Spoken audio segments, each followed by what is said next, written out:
قربانیاں قربانیاں ہمارے دین اسلام کی ایک خاص پہچان ہیں۔ اللہ تعالیٰ کا ہمارے آقا حضرت محمد صلی اللہ علیہ وآلہ وسلم کو ایک حکم ہے، نماز پڑھو اور قربانی دو۔ یہ حکم ایک مخصوص تناظر میں دیا گیا ہے، کیونکہ قربانی کی ابتدا تو سیدنا حضرت ابراہیم علیہ السلام اور حضرت اسماعیل علیہ السلام کو اللہ کی بارگاہ میں پیش فرما کر درج ہو چکی تھی، لیکن قربانی کی ابھی مزید داستانیں حضرت محمد صلی اللہ علیہ وآلہ وسلم کے گھرانے کے مقدس اور محترم لہو سے لکھی جانا باقی تھی، جس کے لیے 61 ہجری 10 محرم الحرام کے دن ظہر سے عصر تک 6 گھنٹے مختص کیے گئے تھے۔ لیکن اس سے پہلے بھی آقا کے ساتھیوں کی قربانیوں سے وفاداری کے دیباچے ابھی لکھے جانا باقی تھے، اور ان کے لیے صحابہ کرام کا انتخاب کر لیا گیا تھا۔ جب دور پرامن ہو، خلیفہ وقت کے عدل و انصاف سے جرم کرنے والے گھبراتے ہوں اور عوام گن گاتے ہوں، مولا علی کرم اللہ وجہہ مشیر اعلیٰ ہوں اور تمام اہم فیصلوں کے نگہبان ہوں، کہ امیر المومنین کو بھی یہ کہنا پڑے کہ اگر علی نہ ہوتا تو عمر ہلاک ہو جاتا۔ ایسے میں مدینہ منورہ میں کسی خودکش حملے کا تصور ہی محال تھا، مگر کیا کہیے ایسے امیر المومنین کی، جن کے لبوں پر ہر وقت یہی دعا غالب رہتی کہ یا اللہ مجھے مدینے میں شہادت عطا فرما۔ اور قربانیوں والے دین کو اسلامی برس کا آغاز ہی شہادتوں سے کرنا تھا۔ حضرت عمر رضی اللہ تعالیٰ عنہ اس بات کی اجازت اپنے دور میں ہرگز نہ دیتے تھے کہ نابالغ قیدیوں کے علاوہ باہر کے کوئی دوسرے عناصر مدینے میں داخل ہو سکے، اور ان کے اس حکم پر عمل درآمد ہوتا رہا۔ بعد میں مغیرہ بن شعبہ، جو کہ ان دنوں کوفے کا حاکم تھا، اس نے حضرت عمر فاروق کو لکھ کے بھیجا کہ وہ ان کے ایک غلام کو جو بہت سے ہنر جانتا ہے مدینے میں آنے کی اجازت دے دیں۔ وائے ستم، جو بری ہوا چلی کوفے سے چلی۔ سیدنا عمر ابن الخطاب نے اجازت دے دی، اور اس نے ابو لولو فیروز نامی غلام مدینے میں بھیج دیا۔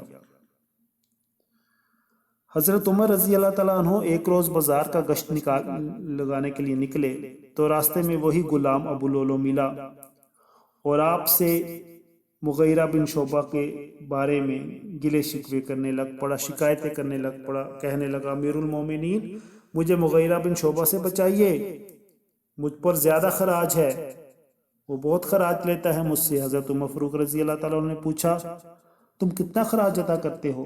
تو غلام نے جواب دیا 2 درہم روزانہ۔ تو حضرت عمر فاروق نے پوچھا اور کام کیا کرتے ہو؟ غلام نے اپنے کام بتائے۔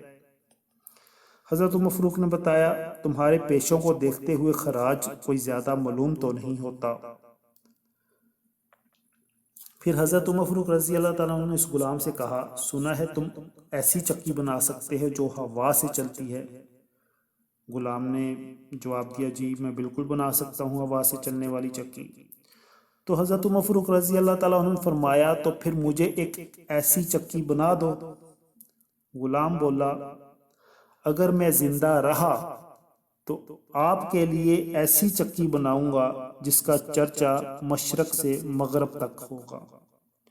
غلام نے یہ کہا اور چلے گیا، مگر حضرت عمر فاروق رضی اللہ تعالیٰ عنہ کے دل کو یہ بات کھٹکی اور انہوں نے فرمایا کہ اس غلام نے ابھی مجھے دھمکی دی ہے۔ چند دن گزر گئے اور اتنے عرصہ میں ابو لولو نے ایک 2 دھاری خنجر حاصل کر لی۔ اس خنجر کا دستہ بیچ میں تھا اور اس کے دونوں طرف تیز دھار تھی۔ اس کے بعد وہ صبح سویرے نور کے تڑکے میں مسجد میں آیا اور ایک سائیڈ پہ ایک سمت میں ہو کر چھپ گیا۔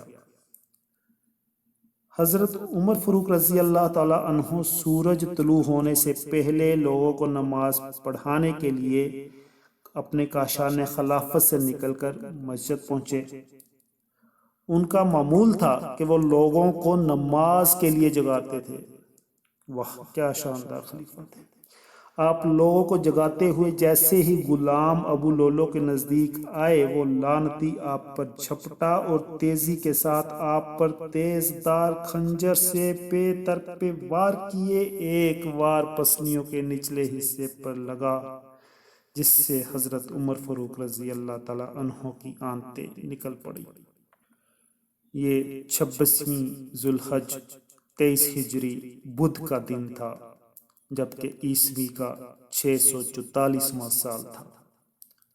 27 ذوالحج سے لے کر 1 محرم تک آپ زندہ رہے اور 1 محرم کی صبح کو اپنی جان آفرین کے سپرد کر کے رحمت للعالمین جان رحمت کے جان خاص سیدنا ابو بکر صدیق رضی اللہ تعالی عنہ کے زانوائے مبارک کے پاس سر رکھ کر سو گئے،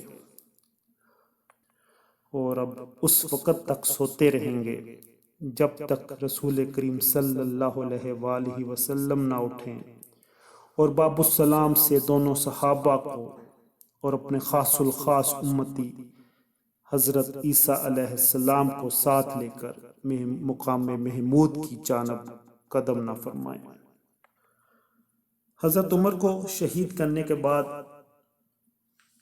ابو لولو اپنی جان بچانے کے لیے بھاگا۔ نمازیوں میں ایک بے چینی سی پھیل گئی۔ بہت سے لوگ اس لعنتی کو پکڑنے کے لیے دوڑے، لیکن ابو لولو نے کسی کا ہاتھ اپنے تک نہیں پہنچنے دیا اور دائیں بائیں خنجر کے وار کرنے لگا، حتیٰ کہ 12 آدمی زخمی ہو گئے، جن میں ایک قول کے مطابق 6 اور دوسرے قول کے مطابق 2 جانبر نہ ہو سکے۔ آخر ایک شخص پیچھے سے آیا اور اپنی چادر ڈال کر اسے زمین پر گرا دیا۔ اب ابو لولو کو یقین ہو گیا کہ وہ اسی جگہ قتل کر دیا جائے گا، چنانچہ جس خنجر سے اس نے حضرت عمر فاروق رضی اللہ تعالی عنہ کو مارا تھا، اسی خنجر سے اپنا کام بھی تمام کر لیا۔ میرے فاروق اعظم عاشق اہل بیت تھے۔